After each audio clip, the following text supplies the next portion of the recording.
Hello bachcho, so let's read this question. The question is, the figure shows a rectangular conducting frame MNOP of resistance capital R placed partly in perpendicular magnetic field B vector and moved with velocity v small v vector as shown in the figure.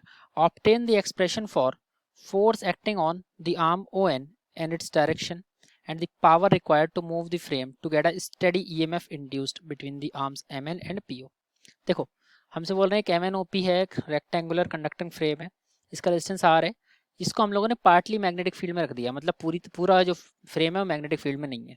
ठीक है, तो बोल रहे हैं ON जो arm है उस पर फोर्स क्या लगेगी और इसके जो पावर कितनी चाहिए होगी इस पर हमें EMF इंड्यूस कराने में स्टडी स्टेट पे।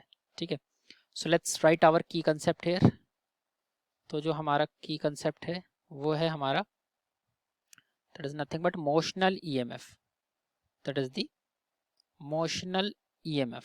ये हमारा की कंसेप्ट है, फैराडेज लॉ पे हम लोग ये काम करते हैं। ठीक है, फैराडेज लॉ भी लिख सकते हैं साथ में, ये हमारा की कंसेप्ट है।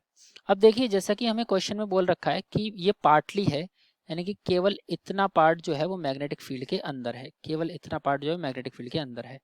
जो हमारा वायर ON है वो मैग्नेटिक फील्ड में तो है नहीं। ठीक है, अब क्योंकि ये मैग्नेटिक फील्ड के अंदर नहीं है, ये क्या है, वायर A हमारा आउटसाइड है, जो वायर ON, ठीक है, ON is outside magnetic field, ये मैग्नेटिक फील्ड के बाहर है, और अगर मैग्नेटिक फील्ड बी वेक्टर के बाहर है तो इस पर कोई मैग्नेटिक फोर्स भी नहीं लग रहा होगा।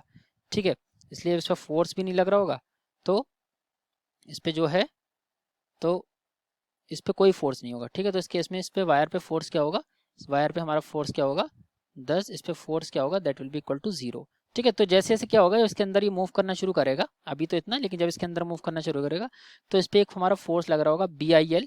ठीक है, बी हमारी मैग्नेटिक फील्ड, आई हमारा करंट और एल हमारी इफेक्टिव लेंथ हो गई यहाँ पे। ठीक है, लेंथ हो गई हमारी, ये किसमें, अब डायरेक्शन वेलोसिटी के अपोजिट डायरेक्शन में, ये इस पर एक फोर्स लग रहा होगा। ठीक है, बट ON वायर पे कोई फोर्स नहीं लगेगा अभी, लेकिन जब वो अंदर जाएगा तो उस पर एक BIL फोर्स लगेगा जब वो अंदर की तरफ जाएगा।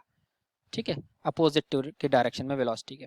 ठीक है, ये तो फर्स्ट पार्ट हो गया। सेकंड पार्ट में हमसे पूछ रहे हैं कि कितनी पावर हमें चाहिए होगी ताकि हम MN और PO के अक्रॉस हम लोग क्या करें, EMF इंड्यूस करें, तो MN और PO के अक्रॉस। ठीक है, तो हमें पता है पावर का जो फॉर्मूला होता है that is given by force into velocity. ठीक है, और इसको हम लोग ये चीज़ फोर्स का भी हमने पता है BIL देखा, तो it is B into I into L into velocity. ठीक है, तो हम लोग एक काम करते हैं, इसको BVL आई को हम लोग लिख सकते हैं EMF अपॉन वोल्टेज, तो इसको हम लोग लिख सकते हैं B into BVL EMF upon resistance R into VL, इसको हम लोग इस तरह से लिख सकते हैं।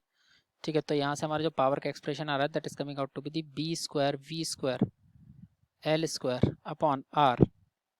तो यहाँ से हमको पता है F की जो वैल्यू होती है that is nothing but BIL, हम ऑलरेडी देख चुके हैं, तो इसलिए हम लोग जो पावर है, ठीक है, तो उसको पावर को हम लोग इतना भी छोड़ सकते हैं BIL।